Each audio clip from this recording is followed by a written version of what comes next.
Kamusta mga kabasketbolista?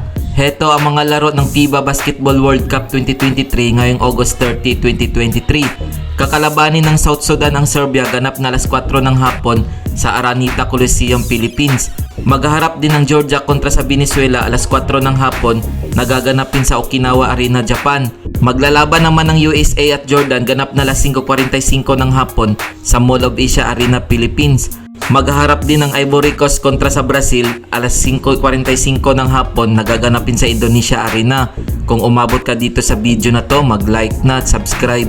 Maghaharap din ng Slovenia at Cape Verde alas 7:30 ng gabi sa Okinawa Arena, Japan. Magtutuos naman ng China at Puerto Rico alas 8 ng gabi sa Araneta Coliseum, Philippines. Maglalaban naman ng Greece at New Zealand alas 8:40 ng gabi sa Mall of Asia Arena, Philippines. Magharap naman ng Iran at Spain alas 9:30 ng gabi na gaganapin sa Indonesia Arena. Kung nagustuhan mo ang video na to, mag-like na at subscribe.